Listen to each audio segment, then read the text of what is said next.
Hello प्यारे बच्चों, कैसे हैं सभी लोग। उम्मीद करता हूँ आप सभी लोग अच्छे होंगे और आप लोग अपने अच्छे से पढ़ाई कर रहे होंगे। ठीक है। तो हम लोगों ने हीट का चैप्टर शुरू किया हुआ था और हीट वाले चैप्टर में जिसमें ऊष्मा के बारे में पढ़ रहे थे, हम लोगों ने सीखा कि किस तरीके से ऊष्मा एक जगह से दूसरी जगह तक जाती है। ठीक है। इस पर आधारित बहुत सारे प्रश्न बनते हैं और कई बार आते हैं, और जो भी प्रश्न आते हैं वो मेरी जो आपने लास्ट क्लास जो आपने देखी होगी हीट की, ठीक है, तो उसमें पूरी पूरी थ्योरी आपको एज इट इज पेपर में मिल जाती है। वो प्रश्नों के रूप में लाइन लिखी होती है जो भी मैंने आपको वहाँ पर लिखवाया है। इसीलिए उसे आप बहुत अच्छे से पढ़ के जाइएगा पेपर के पहले। आपके एग्जाम में अगर हीट के क्वेश्चन से आता है चैप्टर से क्वेश्चन तो जरूर आपको मिलेगा। ठीक है। तो चलिए आज सबसे पहले हम लोग पढ़ते हैं थर्मल मटेरियल्स। ठीक है। तो थर्मल मटेरियल्स क्या होते हैं, जिन्हें हम लोग बोलते हैं ऊष्मीय पदार्थ। ठीक है। थर्मल मटेरियल्स, ये थर्मल मटेरियल्स हम लोगों को पढ़ने की ज़रूरत क्यों पड़ती है? ये इसलिए पड़ती है क्योंकि इनके अनुप्रयोग हमारे जीवन में हैं। और एक नहीं, कई सारे अनुप्रयोग हैं। ठीक है, हाँ, एक नहीं बल्कि कई सारे अनुप्रयोग हैं इस तरीके से। ऊष्मीय पदार्थ,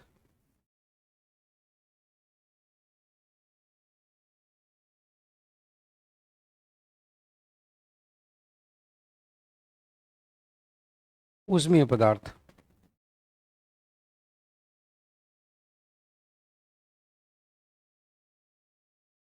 हाँ।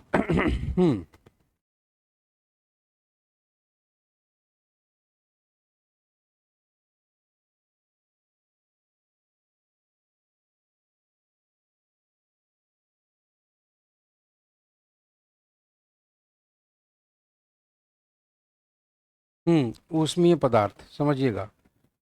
तो ऊष्मीय पदार्थ के बारे में जब हम अरे अरे हाँ,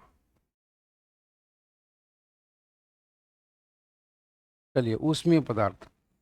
तो ऊष्मीय पदार्थों के बारे में जब हम लोग बात करते हैं, ऊष्मीय पदार्थों के बारे में, तो ये दो प्रकार के होते हैं। नंबर एक तो होता है तुम्हारा कंडक्टर, जिसे हम लोग हिंदी में कहते हैं चालक। ठीक है ना, हाँ, जिसे हम लोग हिंदी में कहते हैं चालक।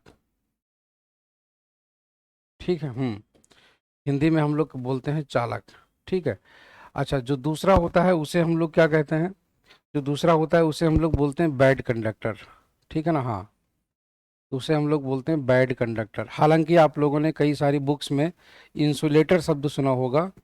ठीक है, बट इंसुलेटर हीट के केस में नहीं होता। हीट का कोई इंसुलेटर नहीं होता। बैड कंडक्टर मतलब कुचालक या खराब चालक। किसी किसी की चालकता बहुत अच्छी होती है, किसी किसी की चालकता बहुत खराब होती है। जिनकी खराब होती है उन्हें हम लोग बैड कंडक्टर कह देते हैं, किसी किसी की अच्छी होती है उन्हें हम लोग गुड कंडक्टर कह देते हैं। ठीक है ना, हाँ, तो समझिएगा समझिएगा ऐसे करके। ठीक है ना, हाँ, तो जैसे कि जो गुड कंडक्टर तुम्हारे जो होते हैं, गुड कंडक्टर बोले तो अच्छे चालक। ठीक है। इनके अंदर से ऊष्मा प्रवाहित हो जाती है और एक जगह से दूसरी जगह तक चली जाती है। ठीक है ना।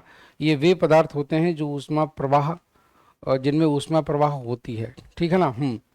तो यहाँ पर मैं लिख देता हूँ दोज मटेरियल्स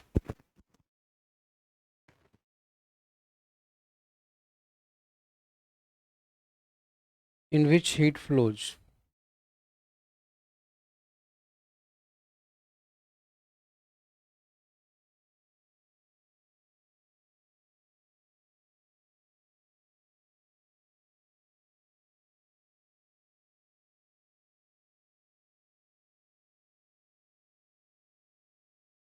ठीक है।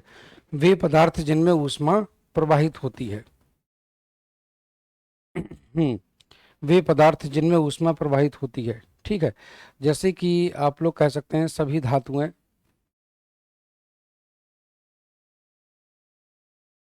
सभी धातुएं कौमा।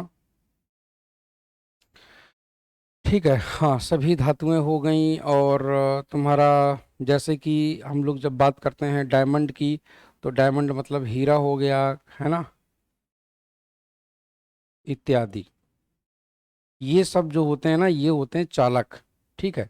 जब हम लोग बात करते हैं कुचालक की, तो कुचालक वे पदार्थ होते हैं जिनमें हीट नहीं फ्लो होती है, या दोज वे पदार्थ जो ऊष्मा के प्रवाह का विरोध करते हैं। ठीक है ना। हाँ, तो यहाँ पर मैं लिखता हूँ those materials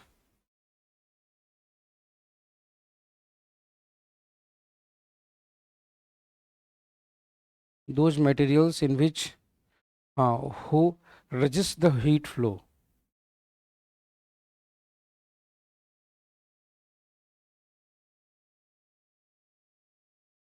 who resists the heat flow।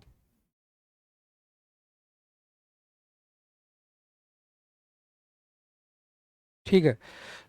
वे पदार्थ जो ऊष्मा प्रवाह का विरोध करते हैं, जैसे कि एग्जाम्पल, जब हम लोग बात करते हैं, जैसे कि हम लोग बात करते हैं सॉइल हो गया, मिट्टी हो गई, ठीक है ना। हाँ, जैसे कि हवा हो गई, ठीक है ना, जैसे कि पानी हो गया, ठीक है ना, जैसे कि लकड़ी हो गई, ठीक है ना, रबर हो गई। तो ये सब जो है ये ऊष्मा प्रवाह का विरोध करते हैं। ठीक। हाँ, वे पदार्थ जो ऊष्मा प्रवाह का विरोध करते हैं, मैं यहाँ पर लिखे देता हूँ हिंदी में।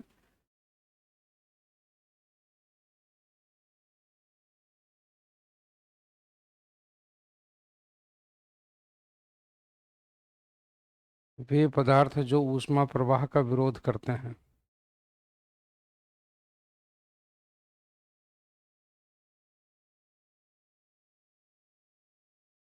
वे पदार्थ जो ऊष्मा प्रवाह का विरोध करते हैं।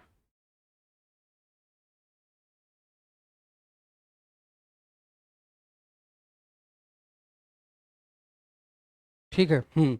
विरोध करते हैं, जैसे, जैसे हा मिट्टी,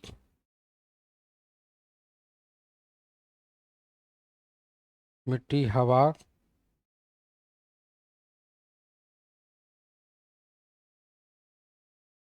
पानी। मिट्टी, हवा, पानी, ठीक है। रबर और लकड़ी।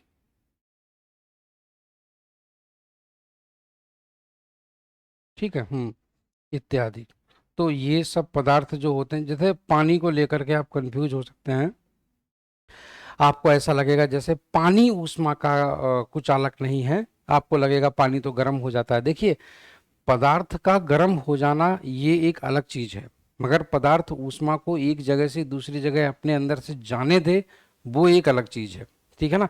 तो इन दोनों में अंतर होता है। जैसे फॉर एग्जाम्पल अगर हम बात करते हैं, फॉर एग्जाम्पल मान लें, जैसे देख लीजिए कि ये कोई भी दो अलग अलग मटेरियल्स रखे हुए हैं, ठीक है ना। हाँ, ये दो अलग अलग मटेरियल्स इस तरीके से रखे हुए हैं, और मान लीजिए कि यहाँ से ऐसे ऐसे करके हीट आई, ठीक है ना। हाँ, ये हीट आई यहाँ से ऐसे करके, ऐसे करके, और मान लीजिए ये हीट ऐसे ऐसे करके यहाँ पर अंदर इसमें फंस गई। ठीक है। तो इस तरीके से ये वाला जो पदार्थ होता है ये ऊष्मा का कुचालक होता है। ठीक है। हाँ, मान लीजिए कि यहाँ से जैसे हीट आई है, मान लीजिए 100 जूल। ठीक है। सपोज दैट 100 जूल की हीट आई, फॉर एग्जाम्पल। ठीक है। 100 जूल हीट आई, मान लीजिए यहाँ से मात्र 10 जूल की हीट वापस निकली, बाहर निकली। तो ये तुम्हारा बैड कंडक्टर हो गया। मगर जो गुड कंडक्टर होता है वो तुम्हारा इस तरीके से ऐसे करके सीधे हीट को बाहर जाने देता है। ठीक है ना। तो तुम्हारा जो गुड कंडक्टर होता है वो तुम्हारा हीट को ऐसे ऐसे करके बाहर जाने देता है, ऐसे करके। ठीक है। तो होता क्या है कि जैसे फॉर एग्जाम्पल मैं आप लोगों को बढ़िया सा भी एग्जाम्पल दूंगा। मान लीजिए ये है तुम्हारा 100 जूल। ठीक है। हाँ, ये 100 जूल है, और हाँ, ये 100 जूल्स है। और मान लेते हैं ये है तुम्हारा हीट, ऊष्मा। ठीक है। ऊष्मा तुम्हारी 100 जूल की हमने यहाँ से भेजी, और मान लेते हैं जैसे 95 जूल अगर यहाँ से बाहर निकल गई। ठीक है। तो ऐसे केस में हम इसे गुड कंडक्टर बोलते हैं। ठीक है। तो यहाँ पर हम लोग इसे बोला जाता है बैड कंडक्टर। तो मित्रों, होता क्या है कि पानी का यही केस होता है, पानी हीट को ले लेता है, पार्टिकल खुद मूव कर जाता है, वो एक अलग चीज है। मगर खुद बैठे बैठे अपने अंदर से हीट जाने देना, वो एक अलग चीज है। ठीक है। इसीलिए हम लोग इसको बैड कंडक्टर बोलते हैं। ये बैड कंडक्टर की निशानी होती है ऐसे करके। ठीक है ना। मगर जब हम लोग इसकी बात करते हैं ऐसे करके, हैं, जब हम लोग इसकी बात अरे हाँ, जब हम लोग इसकी बात करते हैं ऐसे करके, हा, ये तुम्हारा गुड कंडक्टर हो जाता है, ठीक है ना। हाँ, गुड कंडक्टर, ठीक है ना। तो ये तुम्हारा गुड कंडक्टर हो जाता है।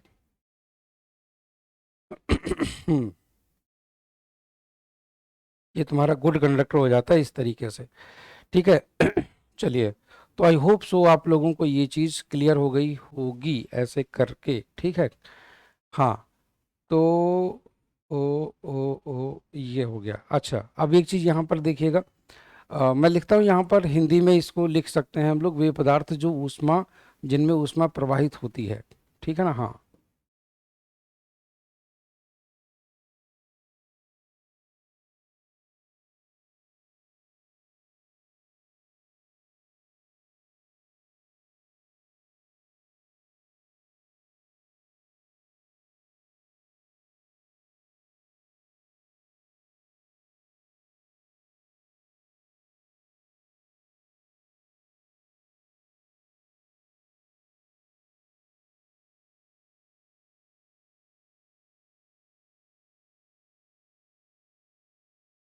ठीक है, जिनमें ऊष्मा प्रवाहित होती है या जिनमें ऊष्मा बहती है, ठीक है।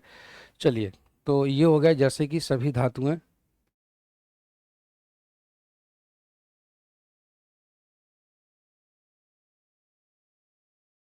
सभी धातुएं हो गया, हीरा हो गया। अच्छा, एक बात मैं आपको और बता दूं कि हीरा, हाँ, तो जो हीरा होता है, हीरा हीरा हीरा ऊष्मा का सबसे अच्छा चालक होता है। हीरा ऊष्मा का सबसे अच्छा चालक होता है। और एक बात मैं आपको बता दूं कि हीरा जो, अरे हाँ, हीरा जो होता है वो ऊष्मा का सबसे अच्छा चालक तो होता ही होता है। हीरा इकलौता ऐसा मटेरियल है जो कंडक्टर भी है हीट के लिए, परंतु वो मेटल नहीं है। मतलब वैसे तो बहुत अच्छा कंडक्टर है, और परंतु वो मेटल नहीं है, धातु नहीं है, ठीक है ना। तो इस चीज़ के लिए हमेशा इस चीज़ को याद रखिएगा कि diamond is allotrope of carbon. ये डायमंड जो होता है वो कार्बन से बना होता है, और फिर भी ये ऊष्मा का सबसे अच्छा चालक है, ठीक है ना। तो यहाँ पर मैं इस चीज़ को लिखे दे रहा हूँ। चलिए, यहाँ पर मैं लिखे दे रहा हूँ, हाँ, diamond,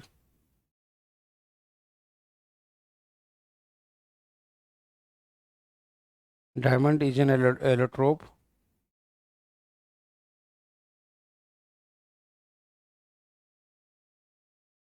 diamond is an allotrope of carbon. Allotrope का मतलब होता है, एलोट्रोप ऑफ कार्बन, है ना। And is best conductor of heat,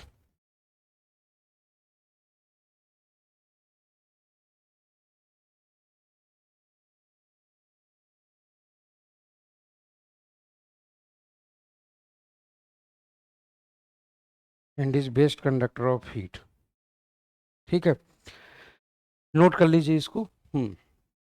Heera Heera carbon का अपर रूप होता है, और ऊष्मा का सबसे अच्छा चालक होता है, ठीक है ना। तो ये आप जान लीजिए इसको।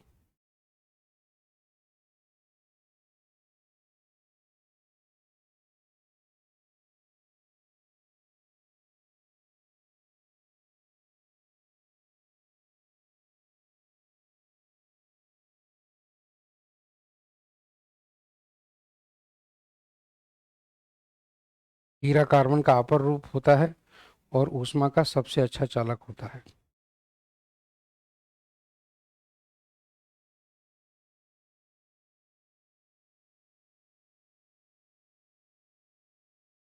और ऊष्मा का सबसे अच्छा चालक होता है।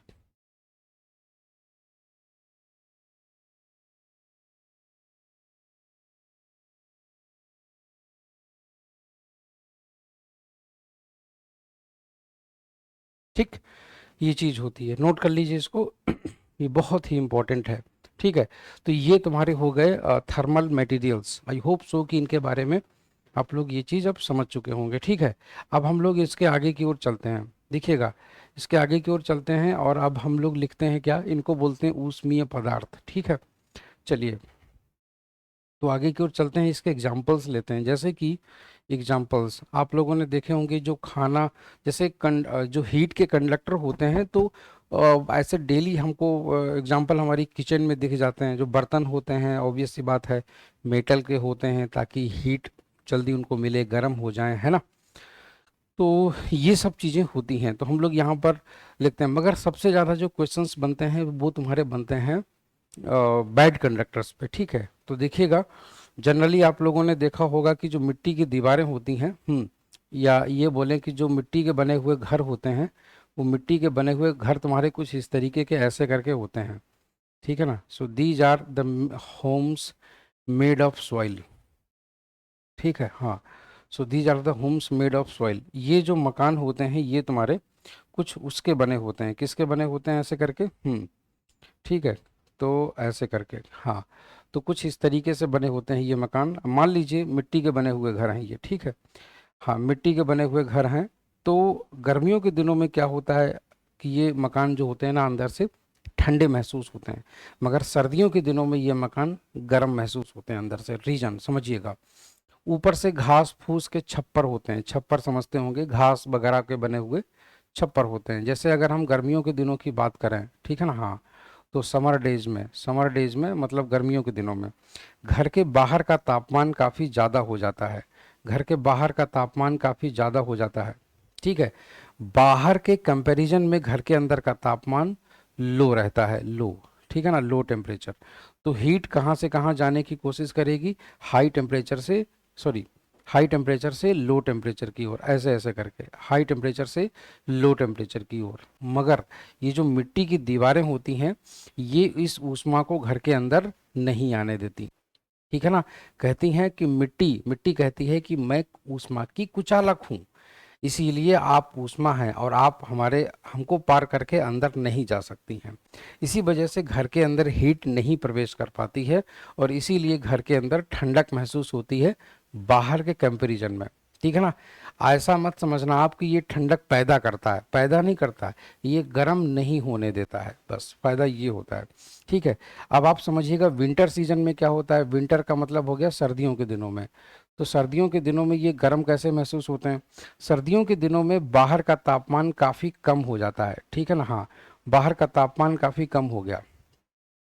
अब बाहर का तापमान काफ़ी कम, तो बाहर के कंपैरिजन में अंदर का जो टेम्परेचर है वो काफ़ी ज़्यादा हो जाता है। इस तरीके से बाहर का अंदर का तापमान काफ़ी ज़्यादा हो गया, मतलब बाहर का तापमान काफ़ी कम हो गया, तो उसके कंपैरिजन में अंदर का तापमान ज़्यादा है। तो हीट कहाँ से कहाँ जाने की कोशिश करेगी, अंदर से बाहर की ओर, इस तरीके से ऐसे ऐसे करके। ठीक है ना, वो इस तरीके से जाने की कोशिश करती है। अब आप समझिएगा, तो ये तुम्हारा हाई टेम्परेचर है, ये लो टेम्परेचर है। ठीक है, मगर होता क्या है कि इस तरीके से ऊष्मा इसको भी बाहर नहीं जाने देती, मतलब मिट्टी जो है ना, इसको भी बाहर नहीं जाने देती हीट को। जब ये इस तरीके से बाहर नहीं जाने देगी तो ऑब्वियस सी बात है, जब इस तरीके से हीट को बाहर नहीं जाने देगी तो ऑब्वियस सी बात है कि अंदर का तापमान कम नहीं होगा। अंदर का तापमान अगर कम नहीं होगा तो हमें ठंडक नहीं लगेगी। ठीक है, पहला एग्जाम्पल। और दूसरा एग्जाम्पल समझिएगा। दूसरा एग्जाम्पल क्या है, सर्दियों के दिनों में एक मोटी जैकेट पहनने के स्थान पर दो पतली जैकेट पहनना ज़्यादा फायदेमंद होता है। मान लेते हैं कि ये तुम्हारा शरीर है। ठीक है ना, हाँ, ये शरीर है और शरीर का तापमान है मान लीजिए 37 डिग्री सेल्सियस। ठीक है, शरीर का तापमान लगभग इतना ही रहता है। ठीक है, 36.9 या 37 डिग्री सेल्सियस अप्रोक्सीमेट। ठीक है, अच्छा, दूसरी चीज़, अब मान लेते हैं ये तुम्हारी जैकेट पहली जैकेट है और ये वाली तुम्हारी दूसरी जैकेट है। ठीक है, इनके बीच में है हवा का गैप, इनके बीच में है हवा का गैप। ठीक है ना, हाँ, इसके बीच में है हवा का गैप, मतलब ऊष्मा का गैप है। ठीक है, अच्छा, बाहर है एटमॉस्फेयर, बाहर है एटमॉस्फेयर इस तरीके से।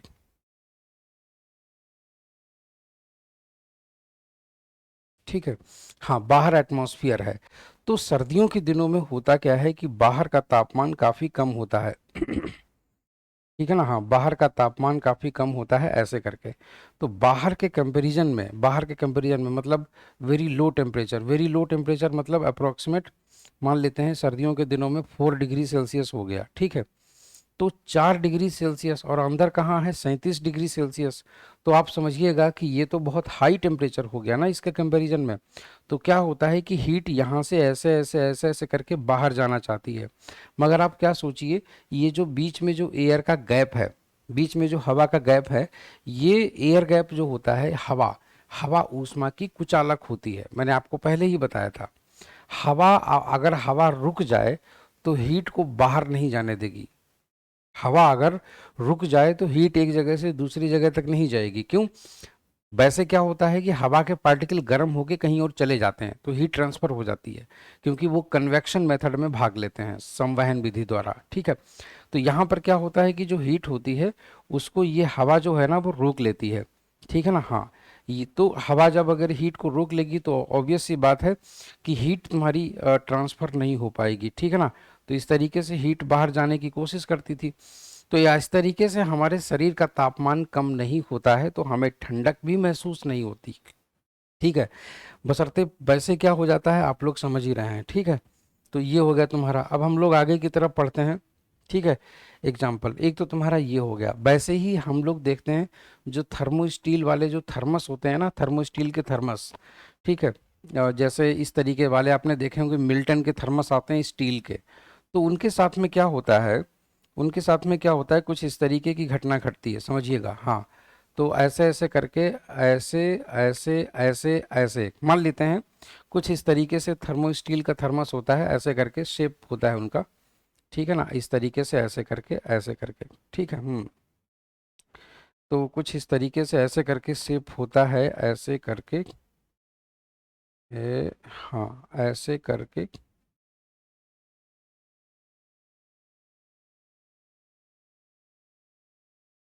ऐसे करके, चलिए। तो हाँ हाँ हाँ हाँ हाँ हाँ, चलिए, हाँ। ये रुकिएगा, मैं इसमें ऐसे करके बनाता हूँ। हम्म, ठीक है। चलिए अब देखिएगा ज़रा ध्यान से।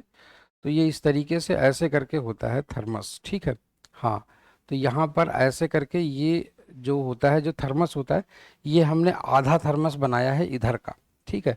उधर का हमने अभी नहीं बनाया, इसको पलट दोगे तो उधर भी बन जाएगा, ठीक है। मतलब अगर उसको पलट दोगे तो ऐसे करके बन जाएगा ये, इस तरीके से ऐसे करके, ठीक है ना, हाँ।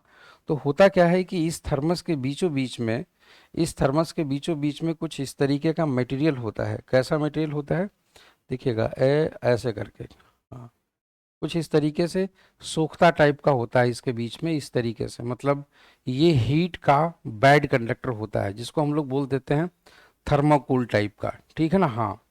कुछ इस तरीके का मटेरियल अंदर इसमें भरा होता है, ठीक है। अब क्या होता है समझना जरा, ये जो काम करती है ये बोतल किस तरीके से, जैसे मान लीजिए हम आधी आधी बोतल को एक्सपेरिमेंट में ले रहे हैं।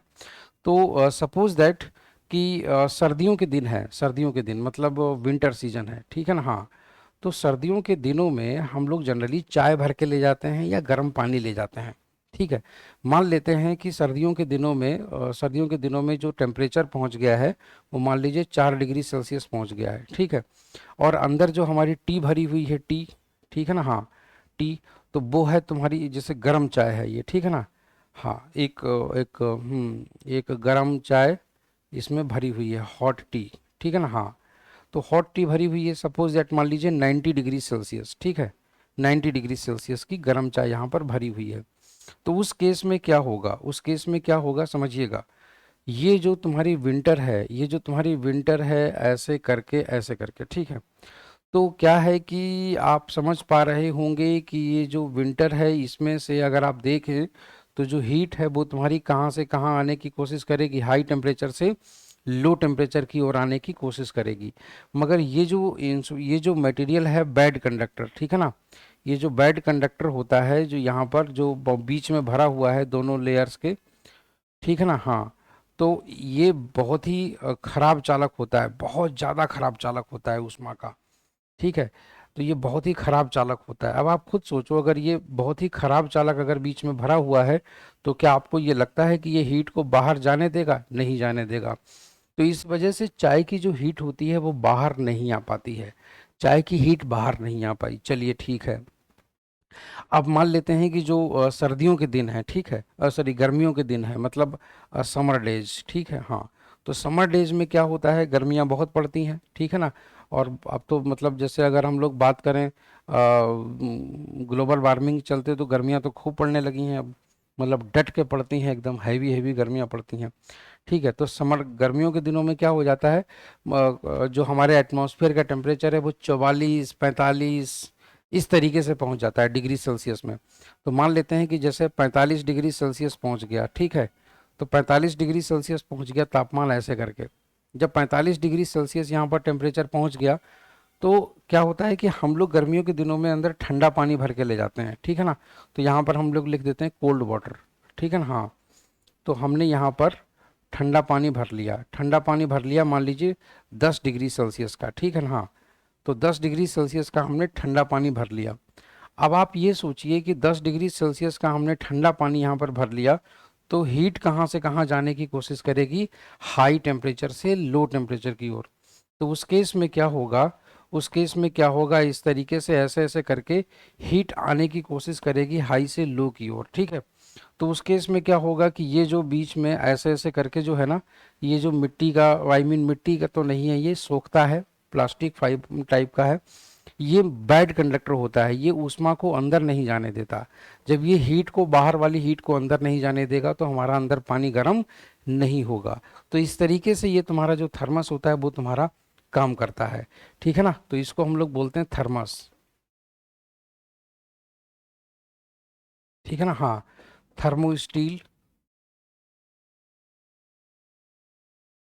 थर्मो स्टील बॉटल या थर्मस, तो ये होते हैं, जैसे सेलो के आते हैं ना, हाँ। सेलो हो गया, मिल्टन हो गया, ठीक है। तो इस तरीके से वो काम करते हैं, और उम्मीद करता हूं कि आप लोग इसके जो वर्किंग इनका जो सिस्टम है वो आप लोग समझ गए होंगे, ठीक है।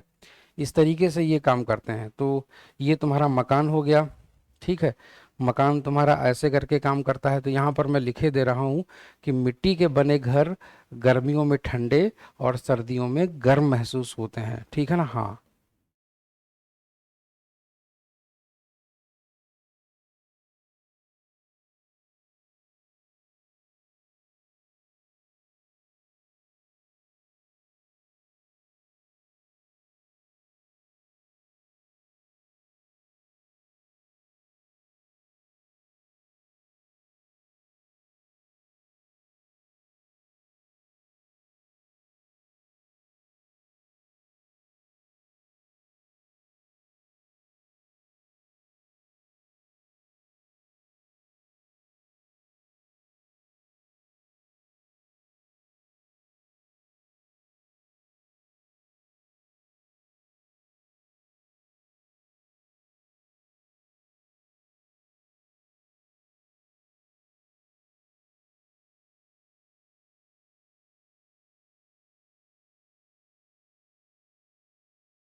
यहाँ पर मैंने लिखा है, मिट्टी के बने घर गर्मियों में ठंडे और सर्दियों में गर्म महसूस होते हैं। क्यों? क्योंकि मिट्टी ऊष्मा की कुचालक होती है। ठीक, इतना मैंने लिख दिया है। आप लोग इतना लिख सकते हैं अपनी कॉपी में, ठीक है। हाँ, थोड़ी बहुत मैं अंग्रेजी लिख देता हूँ, तो इतना मैं उम्मीद करता हूँ कि आप लोग इतनी तो अंग्रेजी समझते ही होंगे, ठीक है। चलिए, तो अब हम लोग आगे की तरफ आते हैं, ठीक है, हाँ। चलिएगा, अब हम लोग आगे की तरफ आते हैं ऐसे करके, ठीक है। तो ये हो गया दो मतलब जैकेट्स हैं, ठीक है, तो समझिएगा यहाँ पर।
चलिए, तो ये हमने लिख दिया यहाँ पर ऐसे करके कि आ,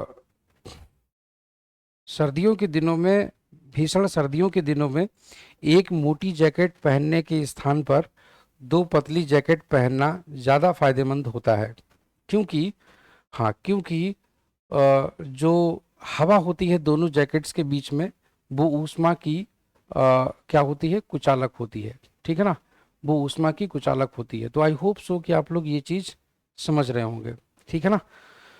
तो चलिए, ये हो गया। अब हम लोग समझते हैं आगे की ओर। तो यहाँ पर ये थर्मस वाला है कॉन्सेप्ट, तो थर्मस वाला कॉन्सेप्ट आप समझ ही चुके हैं। इसको एज इट इज ऐसे ही लिख लेना है, ठीक है ना। आई होप सो सभी लोगों को ये चीज़ समझ में आ गई होगी और कोई डाउट नहीं रह रहा होगा इसमें, ठीक है। तो सारे लोग इसमें नोट कर सकते हैं ये चीज़ें। So these are very good concepts and these are the applications of the heat chapter in our daily life. Okay, so note कर लीजिए प्लीज़। इसको मैंने इस तरीके से भी लिख दिया है so that you can see very easily and you can note it down very easily. Okay, so चलिए, तो अब इसके बाद में हम लोग आते हैं तापमान के बारे में पढ़ते हैं, ठीक है, तापमान के बारे में। तो आप लोग ये चीज़ें नोट कर लीजिएगा। अब हम लोग पढ़ेंगे, देखिए, टेम्परेचर स्केल्स के बारे में। जी, ये टेम्परेचर स्केल्स क्या होती हैं वो हम लोग जानते हैं। देखिए, टेम्परेचर स्केल्स, तापीय पैमाने,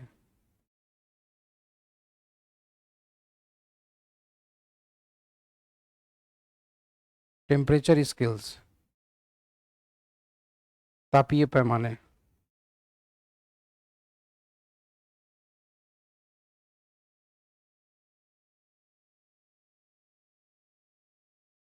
तापीय पैमाने, ठीक है।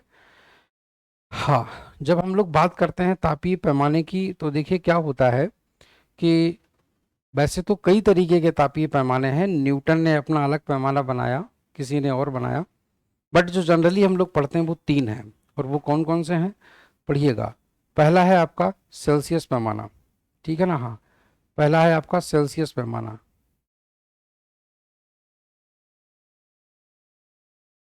सेल्सियस पैमाना, ठीक है ना। तो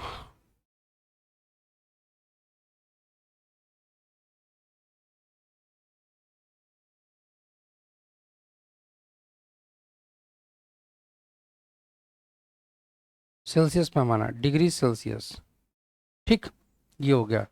और दूसरा हो गया तुम्हारा फ़ारेनहाइट पैमाना।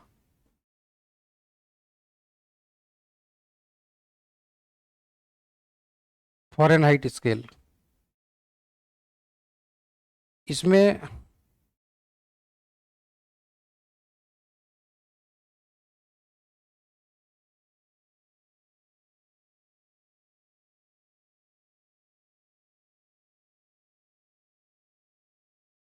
ये हो गया तुम्हारा डिग्री फ़ारेनहाइट, इस तरीके से, ठीक है, हाँ। और एक हो गया तुम्हारा केल्विन पैमाना,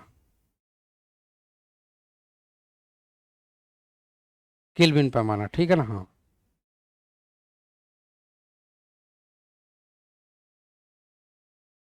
केल्विन पैमाना,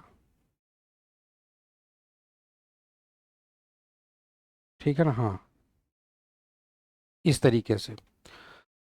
तो समझिएगा, अब यहाँ पर है क्या, जैसे हम लोग बात करते हैं सेल्सियस पैमाने की, तो सेल्सियस पैमाने में, सेल्सियस पैमाने के बारे में हम लोग सबसे पहले अगर हम लोग पढ़ते हैं, समझिएगा, सेल्सियस पैमाने के बारे में, तो सेल्सियस पैमाने की ऐसी क्या खास बात है, मतलब इसमें इसमें क्या है, इसमें हम लोग क्यों पढ़ते हैं ये चीज़, इसमें क्या चीज़ें पूछी जाती हैं, तो समझिएगा इस चीज़ को।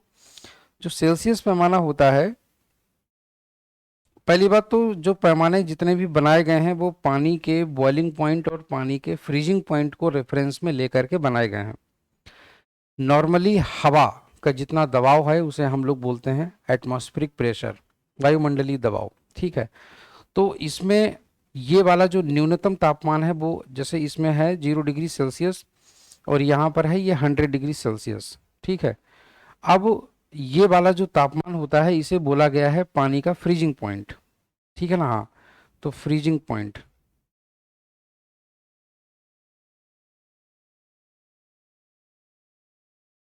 फ्रीजिंग पॉइंट ऑफ वाटर, ठीक है ना।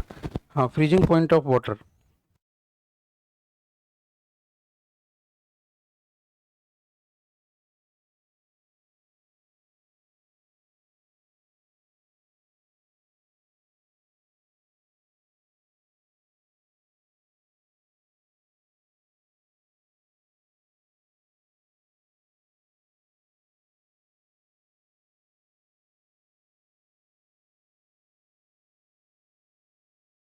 तो ये है तुम्हारा फ्रीजिंग पॉइंट ऑफ वाटर, ठीक है ना। हाँ, फ्रीजिंग पॉइंट ऑफ वाटर, इसको हम लोग बोल देते हैं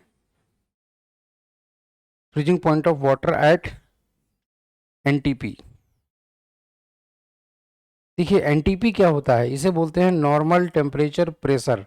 कहीं कहीं किताब में एसटीपी लिखा होता है, स्टैंडर्ड टेम्परेचर प्रेशर। इसका मतलब होता है रूम टेम्परेचर, इसका मतलब होता है 27 डिग्री सेल्सियस टेम्परेचर ले लिया जाता है, ठीक है ना। और जो तुम्हारा प्रेशर होता है वो तुम्हारा 1 एटमॉस्फेरिक प्रेशर ले लिया जाता है, ठीक है। उसको बोल देते हैं हम लोग एनटीपी, ठीक है ना। हाँ, तो कंफ्यूज मत होना इस चीज़ को लेकर के। एनटीपी का मतलब यही चीज़ होती है, ठीक है। इसी को कई की किताबों में एसटीपी भी लिख देते हैं ये लोग, एसटीपी मतलब स्टैंडर्ड टेम्परेचर प्रेशर, ठीक है ना।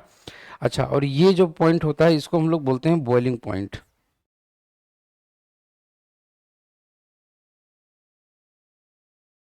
इसको हम लोग बोल देते हैं boiling point, boiling point of water at NTP. आप ये पूछेंगे कि ये एनटीपी लिखना जरूरी है क्या। एक्चुअली एनटीपी का मतलब हम इसलिए लिख देते हैं क्योंकि एटमॉस्फेरिक प्रेशर का इन चीज़ों पर बहुत असर पड़ता है। अगर आप एटमॉस्फेरिक प्रेशर को बढ़ा देते हैं तो बॉइलिंग पॉइंट बढ़ जाएगा। अगर आप एटमॉस्फेरिक प्रेशर को बढ़ा देते हैं तो बॉइलिंग पॉइंट बढ़ जाएगा, मतलब फिर वो ज़्यादा तापमान पर बॉईल करेगा पानी, ठीक है। और अगर एटमॉस्फेरिक प्रेशर कम कर देते हैं तो वो कम तापमान पर ही बॉईल करने लगेगा। तो ये कारण होता है इसको लिखने का, ठीक है। इनके बीच में एक एक के 100 सेक्शन बनाए जाते हैं, ऐसे ऐसे करके एक एक के इक्वल सेक्शन होते हैं, 100 इक्वल सेक्शंस, याद रखिएगा, ठीक है। 100 सेक्शंस होते हैं। चलिए, अब दूसरा हमारा आता है फॉरेनहाइट पैमाना। फॉरेनहाइट पैमाना जो है ना, ऐसे करके, हाँ, फॉरेनहाइट पैमाना। तो ये जो फॉरेनहाइट पैमाना है इसकी हम लोग अब इसके बारे में हम लोग जाने।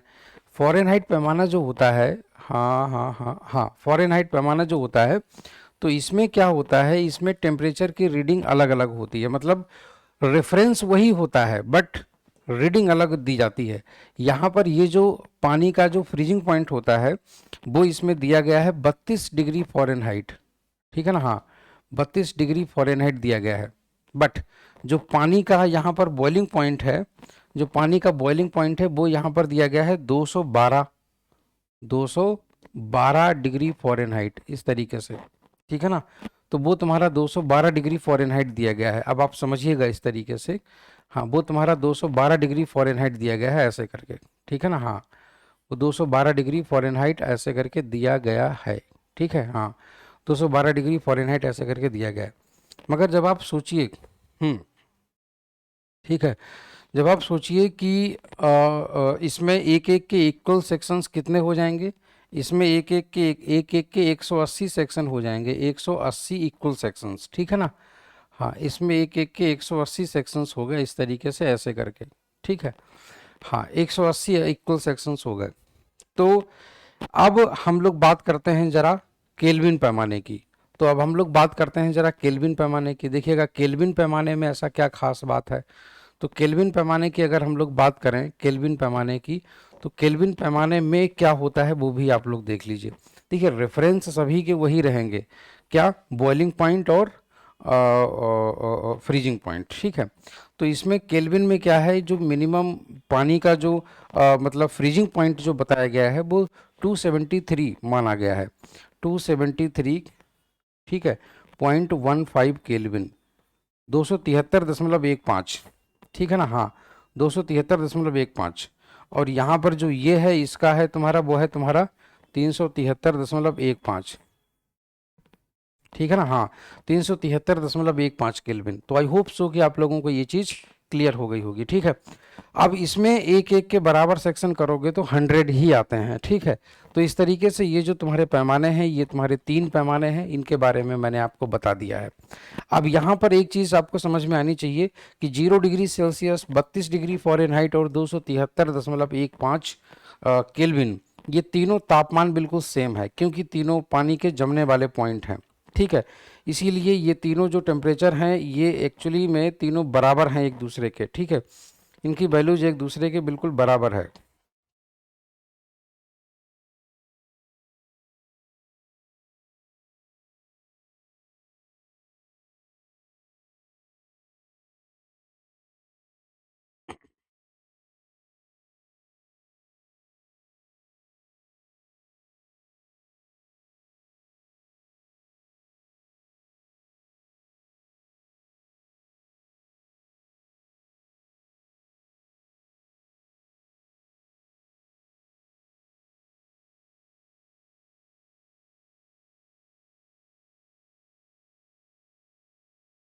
हाँ, तो ये हो गया। अच्छा, तो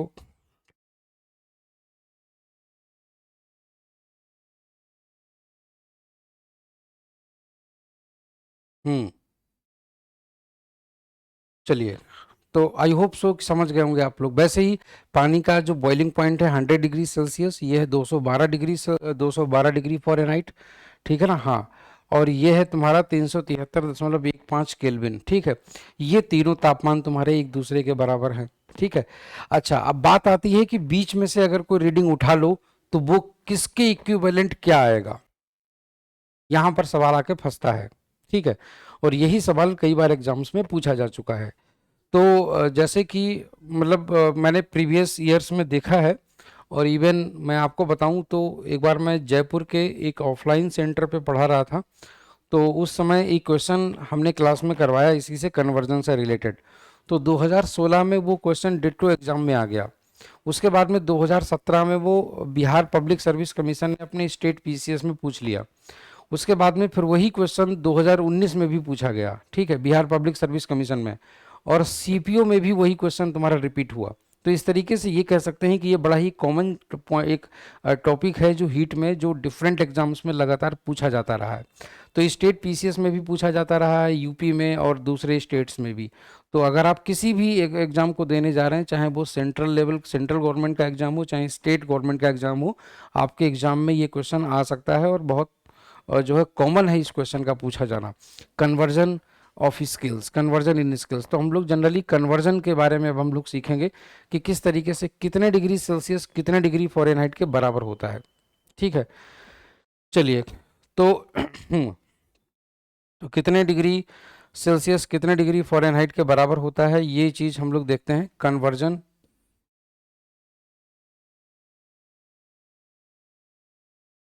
कन्वर्जन ऑफ स्किल्स,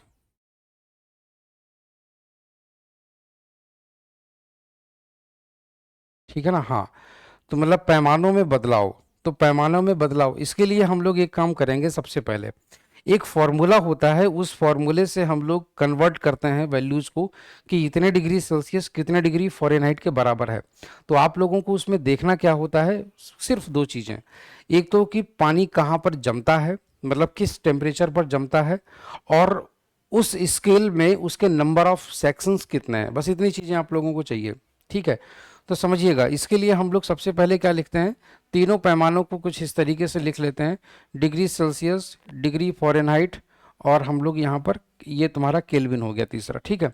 तो हम लोगों ने कुछ इस तरीके से ऐसे करके इसको लिख लेते हैं।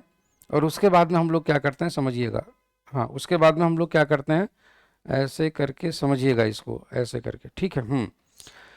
तो इसमें इसमें हम लोग घटा देते हैं, क्या घटाते हैं हम लोग, इसमें हम लोग घटाते हैं इसका फ्रीजिंग पॉइंट। तो इसका फ्रीजिंग पॉइंट है तुम्हारा 0 डिग्री सेल्सियस, ठीक है ना। हाँ, इसका जो फ्रीजिंग पॉइंट है वो है तुम्हारा 0 डिग्री सेल्सियस, इस तरीके से। इसका जो फ्रीजिंग पॉइंट है वो है तुम्हारा 32, ठीक है ना। और इसका जो फ्रीजिंग पॉइंट है वो है तुम्हारा 273, वो है तुम्हारा 273, ठीक है। तो इस तरीके से ऐसे करके हम लोग करते हैं 273। अब आप ये समझिए कि डिवीजन की लाइन खींच देते हैं, डिवीजन बोले तो भागफल की लाइन, ठीक है ना। हाँ, ये तुम्हारी इसमें भागफल की लाइन और ये तुम्हारी इसमें भागफल की लाइन, ठीक है, ऐसे करके। तो ये चीजें होती हैं ऐसे करके। अब आप समझिए कि इसमें हम लोग बाद में क्या करते हैं, बाद में हम इसमें नंबर ऑफ सेक्शंस से डिवाइड कर देते हैं। इसमें 100 सेक्शन होते हैं, इसमें 180 सेक्शन होते हैं और इसमें भी 100 सेक्शन होते हैं, ठीक है। और ये तुम्हारे तीनों पैमाने अब एक दूसरे के बराबर हो चुके हैं यहाँ पर, ठीक है। इस तरीके से हमने एक पैमाने की लेंथ निकाल ली थी यहाँ पर, तो इस तरीके से ऐसे करके, तो ये तुम्हारे तीनों एक दूसरे के बराबर होते हैं ऐसे करके। अब हम लोग क्या करेंगे, तीनों को एक दूसरे के बराबर हमने लिख तो दिया है, अब हम लोग तीनों को यहाँ पर एक चीज़ अगर ध्यान से देखें, ध्यान से देखें तो ये जो लाइन है इसको और छोटा किया जा सकता है, ठीक है। इसको एक और छोटा किया जा सकता है, कैसे करके, हम लोग यहाँ पर देखेंगे कि जो ये जो 100 होता है इसको ऐसे करके लिखा जा सकता है। देखिएगा यहाँ पर 100 को हम लोग लिख सकते हैं कितना, 20 × 5, 20 मल्टीप्लाइड बाई 5, ठीक है। यहाँ पर लिखा था 180, इसको लिख सकते हैं 20 मल्टीप्लाइड बाई 9, ठीक है। हाँ, दूसरी चीज़ इस तरीके से, इसको हम लोग लिख सकते हैं 20 मल्टीप्लाइड बाई 5, ठीक है ना। हाँ, 20 मल्टीप्लाइड बाई 5। तो यहाँ पर देखिएगा ज़रा ध्यान से, 20 मल्टीप्लाइड बाई 20 मल्टीप्लाइड बाई 20, ठीक है ना। हाँ, तो ये चीज़ हो गई ऐसे करके, ठीक है। हाँ, तो ये चीज़ हो गई ऐसे करके, इस तरीके से, ठीक है। तो ऐसे करके ये हो गया। अब आप ध्यान से देख सकते हैं कि आपकी जो ये वाली जो चीज़ें हैं, इतनी इतनी इतनी इतनी इतनी इतनी इतनी, ठीक है। ये ऐसे करके, तो हाँ, अब आप ज़रा ध्यान से दीजिएगा, ध्यान से देखिएगा, जीरो में इसमें से जीरो घटेगा कोई फर्क नहीं पड़ेगा, ठीक है ना। इसमें से जीरो घटेगा तो कोई भी फर्क नहीं पड़ेगा। तो C/5 ये हो गया तुम्हारा इस तरीके से ऐसे करके, ठीक है ना। F-32/9 हो गया तुम्हारा यहाँ पर, और ये हो गया तुम्हारा K-273/5। तो कुल मिलाकर के ये तुम्हारा कन्वर्जन वाला फॉर्मूला बन के रेडी हो गया। ये तुम्हारा कन्वर्जन वाला फॉर्मूला बन के रेडी हो गया ऐसे करके, ठीक है ना। हाँ, यूं करके, तो ऐसे करके हम लोग ये चीज करते हैं, ठीक है। हाँ, ऐसे ऐसे ऐसे ऐसे ऐसे ऐसे करके ये कन्वर्जन फार्मूला है। अब आप देखिएगा इस पर ध्यान से कि इसको हम लोग कैसे इस्तेमाल करते हैं। जैसे एग्जांपल में देखिएगा,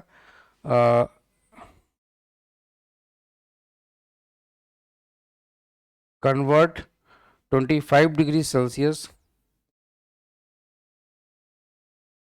इंटू डिग्री फ़ारेनहाइट, ठीक है। आपको डिग्री सेल्सियस को डिग्री फ़ारेनहाइट में कन्वर्ट करना है, 25 डिग्री सेल्सियस को। ये क्वेश्चन एसएससी सीजीएल 2016 में आया हुआ था,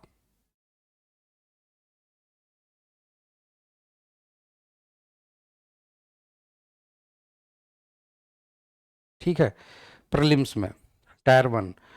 तो अब आपको ये क्वेश्चन कैसे करना है, तो इसमें कोई बहुत बड़ा रॉकेट साइंस थोड़ी ना लगा है। इसमें तो आप लोगों को बस एक फॉर्मूला लिखना है। अब देखिए यहाँ पर आपको डिग्री सेल्सियस जो है ना, डिग्री सेल्सियस से फ़ारेनहाइट में कन्वर्ट करना है। तो आपको सिर्फ इतना फार्मूला लिखना है, इतना बस, ये इतनी लाइन लिखनी है जो इन दोनों को रिलेट करती हो, डिग्री सेल्सियस और फ़ारेनहाइट को, ठीक है। तो हम लोग यहाँ पर लिखेंगे degree Celsius by 5, degree Celsius by 5 equals two degree Fahrenheit -32/9, ठीक है ना। तो यहाँ पर हम लोग लिखेंगे डिग्री सेल्सियस हो हाँ, डिग्री सेल्सियस तुम्हारा कितना हो गया, तुम्हारा यहाँ दिया है 25, तो हम लोग यहाँ पर लिखेंगे 25/5, 25/5 विल बी इक्वल टू, और ये तुम्हारा डिग्री फ़ारेनहाइट है, तो डिग्री फ़ारेनहाइट हम लोगों को पता करना है -32/9। तो यहाँ से ध्यान से देखिएगा ज़रा, 5 1 जा 5, 5 5 जा 25, तो ये तुम्हारा हो गया 5/1, 9 का मल्टीप्लाई हो गया इसमें, तो ये तुम्हारा आ गया 45, और ये तुम्हारा हो गया डिग्री फ़ारेनहाइट -32, ठीक है ना। तो degree Fahrenheit and this is equal to 77, ठीक है। तो कुल मिलाकर के अगर हम लोग यहाँ पर ऐसे करके बात करें, ठीक है, तो यहाँ पर हम लोग अगर ऐसे करके बात करें तो तुम्हारा 25 डिग्री सेल्सियस जो है ना, 25 डिग्री सेल्सियस जो है वो तुम्हारा 77 डिग्री फ़ारेनहाइट के बराबर हो चुका है। मतलब हमारा आंसर 77 आ गया है, ठीक है ना। हाँ, तो कुल मिलाकर के ये जो आ गया ये तुम्हारा 25 डिग्री सेल्सियस के इक्विवेलेंट है, ठीक है। तो यही हमारा आंसर आ जाता है। आई होप सो कि ये चीज़ आप लोग समझ गए होंगे। ऐसे ही एक जो बिहार पीसीएस में क्वेश्चन आया हुआ है, तो वो है तुम्हारा 50 डिग्री सेल्सियस को फ़ारेनहाइट में कन्वर्ट करना है, ठीक है ना। 50 डिग्री सेल्सियस को फ़ारेनहाइट में कन्वर्ट करना है, कैसे, ज़रा ध्यान से देखिएगा। तो इतनी चीज़ आप लोग नोट कर लेंगे, ठीक है। तो देखिएगा, तो एग्जाम्पल में, हाँ, कन्वर्ट, ये 2019 में पूछा गया है, ठीक है। हाँ, 50 degree Celsius, 50 degree Celsius into Fahrenheit, ठीक है। तो मैं लिख देता हूँ बिहार पीसीएस,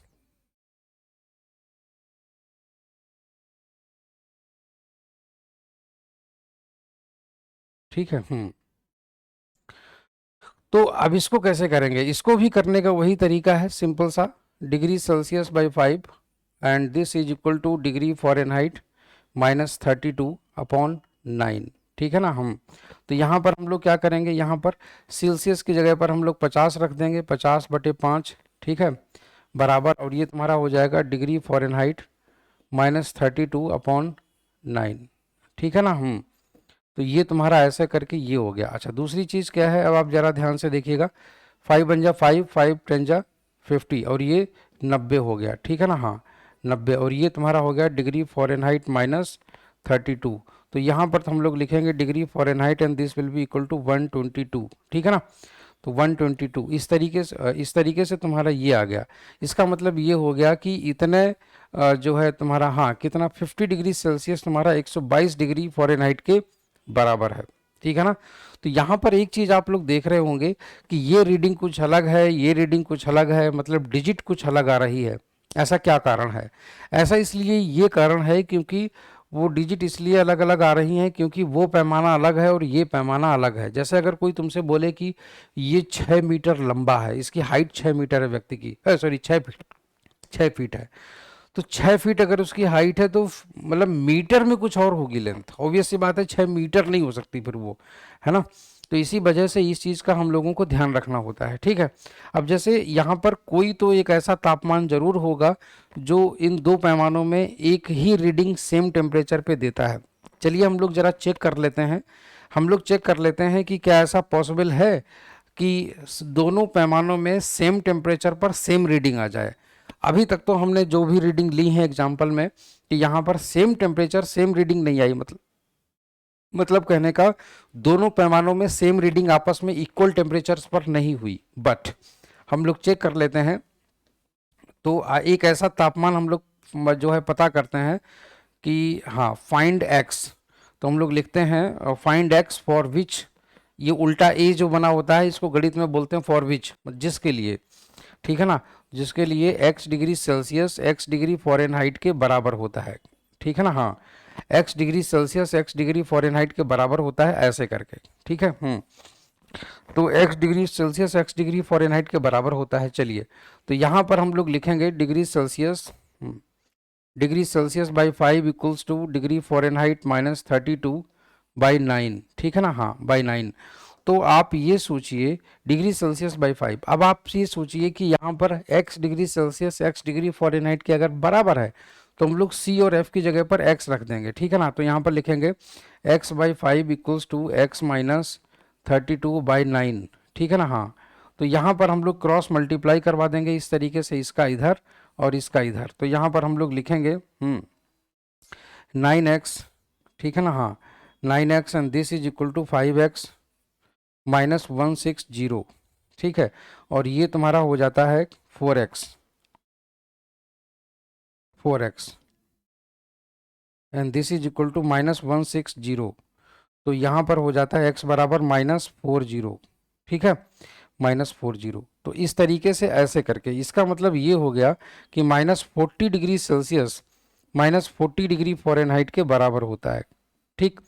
तो ये चीज़ हो गई। तो यहाँ पर याद रखिएगा, ये क्वेश्चन एज इट इज ऐसे ही पूछ दिया जाता है एग्जाम्स में, और आप लोगों को ये चीज़ अगर याद होगी ना तो आप ऐसे ही देख करके आंसर टिक करके चले जाओगे कट से, है ना। और कट से आपका आंसर सही हो जाएगा। ठीक है, so this is important, note कर लीजिएगा इसको। -40 डिग्री सेल्सियस -40 डिग्री फ़ारेनहाइट के बराबर होता है। ठीक है ना। अच्छा, एक चीज़ और मैं आपको बता देता हूँ, देखिएगा एक पैमाना ऐसा भी है, क्या ये ऐसा पॉसिबल है? एक चीज़ और देखिएगा, हाँ, अगर मैं आपसे कह दूं क्या क्या ऐसा सेल्सियस और केल्विन में पॉसिबल है, तो वो भी देख लेते हैं जरा। ठीक है, हाँ, जरा करके देख लेते हैं जरा कि x degree Celsius x kelvin के बराबर हो सकता है क्या कभी? क्या इनमें कोई ऐसी कॉमन रीडिंग हो सकती है जिसमें सेम टेम्परेचर पर सेम रीडिंग आ जाए? क्या ऐसा पॉसिबल हो सकता है? देखते हैं जरा। तो पहली चीज़ तो हमें मतलब आंसर निकालने के पहले तो ये पता होना चाहिए कि भैया ये ऐसा पॉसिबल है भी कि नहीं। तो सबसे पहले हम लोग लिखेंगे डिग्री सेल्सियस/5 बराबर हम लोग लिखेंगे के माइनस 273। ठीक है, 0.15 यहाँ नहीं लिखते हैं क्योंकि उससे थोड़ा सा डिफिकल्टी आएगी कैलकुलेशन में। k-273/5। अब आप ये देखिए ज़रा ध्यान से, इससे ये तुम्हारा कैंसिल हो गया, तो डिग्री सेल्सियस बराबर k-273। अब आप हम लोग सी और एक के की जगह पर अगर एक्स रख दें तो ये तुम्हारा हो जाएगा 273। अब आप ये सोचिए, क्या ये कभी ऐसा सही हो सकता है? क्या ये मैथमेटिकली सही हो सकता है? नहीं हो सकता। It can never be possible. ये कैसा कभी पॉसिबल नहीं हो सकता। इसका मतलब है कि सेल्सियस और केल्विन में ऐसा कोई तापमान नहीं है जिसमें सेम टेम्परेचर पर सेम रीडिंग देता हो, कभी ऐसा पॉसिबल नहीं हो सकता। ठीक है, इसीलिए हम लोग इसको एज इट इज ऐसे ही छोड़ देते हैं। दूसरी चीज़, अब हम लोग देखते हैं जरा कि क्या इसमें पॉसिबल है। मान लीजिए हम लोग लिखते हैं, जैसे कि लिखते हैं हम लोग find x for which x degree Celsius equals to, या x डिग्री फ़ारेनहाइट, हाँ, x degree Fahrenheit equal to x kelvin. तो इसमें देखते हैं जरा कि क्या ये चीज़ पॉसिबल है। पहले तो यही पता करेंगे। तो हम लोग यहाँ पर देखेंगे, हम लोग लिखेंगे F-32, हाँ, लिखेंगे F-32/9, F-32/9 इक्वल टू, लिखेंगे केल्विन, हाँ, केल्विन K-273, ठीक है ना, बाई 9। यहाँ से ऐसा हमें जरूर दूसरे से देखने में लग रहा है। देखने में क्या लग रहा है, मतलब इसमें से 100% श्योर हूँ मैं कि इसमें से एक कोई नंबर जरूर निकल के आएगा। इसका मल्टीप्लाई आप इधर करो, ठीक है ना, हाँ, इसका मल्टीप्लाई आप इधर करो। पहले तो यहाँ पर एक्स वगैरह एक्स लिख लेते हैं हम लोग, ठीक है ना, हाँ, यहाँ पर हम लोग सबसे पहले तो एक्स लिख लेते हैं ऐसे करके। ठीक है, चलिए, तो सबसे पहले तो हम लोग लिख लेते हैं x-32/9, ठीक है, बराबर x-273/9। ठीक है, अब लोग हम यहाँ पर इसका क्रॉस मल्टीप्लिकेशन करवा देते हैं, इसका इधर करवा देते हैं और इसका इधर करवा देते हैं। ऐसे केस में हम लोग क्या करेंगे, ऐसे केस में हम लोग ये करेंगे, 9 का मल्टीप्लाई जब इधर हो जाएगा 9x माइनस, और ये हो जाएगा तुम्हारा हाँ हाँ 9×2=18, ठीक है ना, एक सेकेंड, सी एफ माइनस बताओ कि ये 5 आएगा यहाँ पर, हाँ 5 आएगा इस तरीके से। तो यहाँ पर हो जाएगा ये 5x, ठीक है। तो ये तुम्हारा हो जाएगा 5x और ये तुम्हारा हो जाएगा 160, ठीक है, हाँ, ये हो जाएगा 160 और यहाँ पर तुम्हारा हो जाएगा 9x माइनस और 9×3=27, ठीक है। ये तुम्हारा 27 और ये 9×7=63, 63×2=65, 6×9=18 से 24, तो ये आ गया 2457। तो यहाँ पर हम लोग इधर कर देंगे, ये 5x को इधर लेके चले जाएंगे और इसको हम लोग इधर लेके चले आएंगे। तो यहाँ पर हम लोग इस तरीके से x की जो वैल्यूज हम लोग निकालते हैं तो वो आ जाती है 574.25। मतलब कहने का कि ये वाली वो वैल्यू है, ये वाली वो वैल्यू है जो हमारी टारगेटेड थी, ठीक है ना। इसका मतलब क्या हो गया, इसका मतलब ये हो गया कि, इसका मतलब सिंपली ये हो गया कि 574.25 डिग्री सेल्सियस ये बराबर होगा 574.25 एक सेकेंड, डिग्री सेल्सियस नहीं 574 डिग्री फ़ारेनहाइट, हाँ, degree Fahrenheit equal to 574.25 kelvin, ये एक दूसरे के ऐसे बराबर हो जाएंगे, ठीक है ना। तो ये हो गया तुम्हारा ऐसे करके। तो ऐसे ये इतना रिसर्च हमने अब आपको कर दिया है टेम्परेचर स्केल्स में कि अब आपको यहाँ पर कुछ और भी ढूंढने की ज़रूरत नहीं है, ठीक है। इससे ज़्यादा डिफ़िकल्ट क्वेश्चन और किसी भी एग्जाम्स में नहीं पूछा जा सकता, ठीक है। एक चीज़ मैं आप लोगों को और बताना चाहूँगा, मान लीजिए कभी एग्जाम में अगर ऐसा आ जाए कि कोई नया क्वेश्चन आपसे करने के लिए कह दे, कोई नया क्वेश्चन मतलब इन द सेंस कि ऐसे आपसे कह दे कि मान लीजिए कि कोई नया पैमाना बनाया गया, कोई राम नाम का व्यक्ति आया और उसने अपना नया पैमाना बनाया, तो अब आप उसमें क्या करेंगे? उसमें मान लीजिए कि राम ने कुछ और अपना नया वो रखा फ्रीजिंग पॉइंट और उसने नया बॉइलिंग पॉइंट रखा, तो उनको अगर हम इस तरीके से इनके बराबर मतलब निकालना चाहें, कैसे रिलेशन निकालना चाहें फैराडे और केल्विन में और इनमें सभी में, तो हम लोग इजीली निकाल सकते हैं। बिल्कुल वही तरीका अपनाएंगे जैसे हम लोग अभी इनका रिलेशन बनाते समय हम लोगों ने और जो है तरीका अपनाया था, ठीक है ना। तो ऐसे करके हम लोग ये चीज़ें करते हैं। सो ये चीज़ हो गई। अब जैसे फॉर एग्जांपल हम आपको वो भी चीज़ बता ही देते हैं, जब इतनी सारी चीज़ें मैंने इतने डिटेल में आपको बता ही दी हैं, तो जैसे कि फॉर एग्जांपल मान लेते हैं कि एक राम नाम के व्यक्ति ने डिग्री आर इस तरीके से पैमाना बनाया, ठीक है ना। ये राम का स्केल हो गया, ठीक है ना, राम्स स्केल, राम का स्केल हो गया सपोज दैट, ठीक है ना, राम का पैमाना, तो राम का, और इधर है तुम्हारा सेल्सियस स्केल,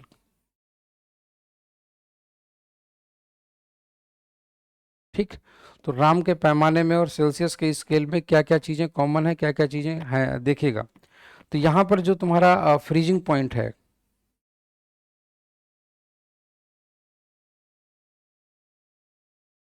फ्रीजिंग पॉइंट वो है तुम्हारा, मान लीजिए सपोज दैट 40, मान लीजिए 40, या ऐसे मान लीजिए हाँ 40, 40 डिग्री आर, डिग्री आर का मतलब, आर का मतलब राम, ठीक है ना। और यहाँ पर फ्रीजिंग पॉइंट तुम्हारा कितना है, फ्रीजिंग पॉइंट ये है तुम्हारा 0 डिग्री सेल्सियस, ठीक है। अच्छा यहाँ पर तुम्हारा बॉइलिंग पॉइंट कितना है, बॉइलिंग पॉइंट, बॉइलिंग पॉइंट, ठीक है ना, हाँ। तो यहाँ पर इसका बॉइलिंग पॉइंट कितना है, जब हम लोग इसके बॉइलिंग पॉइंट की यहाँ पर बात करते हैं तो मान लीजिए ये है तुम्हारा 120 डिग्री आर, सपोज दैट, ठीक है। इसका तुम्हारा बॉइलिंग पॉइंट कितना है, इसका बॉइलिंग पॉइंट है तुम्हारा 100 डिग्री सेल्सियस, ठीक है ना, हाँ। इसका बॉइलिंग पॉइंट तुम्हारा है 100 डिग्री सेल्सियस इस तरीके से, ठीक है। तो इस तरीके से ऐसे करके हम लोग यूं करते हैं, ऐसे करके ये तुम्हारा फ्रीजिंग पॉइंट हो गया और ये तुम्हारा बॉइलिंग पॉइंट हो गया, ऐसे करके, ठीक है ना, हाँ। ये ऐसे करके, तो अब आप ये सोचिए, अब आप ये सोचिए ऐसे ऐसे करके कि हमारे सामने इतनी इतनी सारी चीज़ें हमें दी हुई हैं, ठीक है। अब हमको इनका जो है फॉर्मूले का रिलेशन बनाना है, फार्मूला बनाना है इनका कि राम के स्केल से हम सेल्सियस के स्केल में कैसे कन्वर्ट करेंगे। तो हम सीधे सिंपल वही वाला फार्मूला, हमारा अपना तरीका जो हमने आपको अभी सिखाया था थोड़ी देर पहले, कि सबसे पहले तो हम लोग इनके सिंबल लिखेंगे, ठीक है। सबसे पहले सिंबल लिख दिए आर और इधर लिख दिया मैंने डिग्री सेल्सियस, ठीक है ना। उसके बाद में इसमें फ्रीजिंग पॉइंट घटाएंगे, इसमें कितना है 40, ठीक है ना, इसमें कितना है 0, और इसके बाद में डिवीजन से हम लोग डिवीजन कर देंगे, इसमें डिवीजन, तो 40 और 120 के बीच का अंतर कितना है 80, तो इसमें नंबर ऑफ सेक्शन कितने बनेंगे 80, 80 बनेंगे, ठीक है। बराबर हो जाएगा ये चीज़ किसके, सेल्सियस के पैमाने के, ऐसे करके बराबर। तो 0 से 100 के बीच में इसमें ये कितने हो गए 100। अब आप जरा ध्यान से देखिएगा, यहाँ पर 24 जा 80 और 25 जा 100, तो यहाँ से ये तुम्हारा जो आंसर आ जाएगा फाइनली, वो तुम्हारा आ जाएगा डिग्री आर -40, है ना, डिग्री आर -40 अपॉन, ठीक है ना, हाँ, upon 4 and this will be equal two degree Celsius upon 5। तो इस तरीके से हम लोग अगर कोई नई स्केल अगर हमें बनाने के लिए दे दी जाए, तो हम लोग इस तरीके से अपनी नई स्केल भी बना सकते हैं और इस तरीके से हम लोग उसके आंसर्स भी निकाल सकते हैं, ठीक है ना। तो चलिए, आई होप सो कि आप लोगों को ये चीज़ क्लियर हो गई होगी। ऐसा क्वेश्चन एक बार हरियाणा के एक एग्जाम में पूछा गया था जिसका नाम होता है हरियाणा एसएससी, ठीक है। तो ऑब्वियस सी बात है, ये नई चीज़ थी, ठीक है। चलिए नोट कर लीजिए। तो इस वाले वीडियो में इतना ही रखेंगे। अगला वाला जो वीडियो है उसमें हम आपको सिखाएंगे थर्मल एक्सपेंशन और साथ में लेटेंट हीट और जो है स्पेसिफिक हीट के बारे में हम नेक्स्ट वीडियो में सीखेंगे, ठीक है। तो चलिए मेरे प्यारे दोस्तों, आज के लिए इस वीडियो में इतना ही। Thank you so much, bye bye.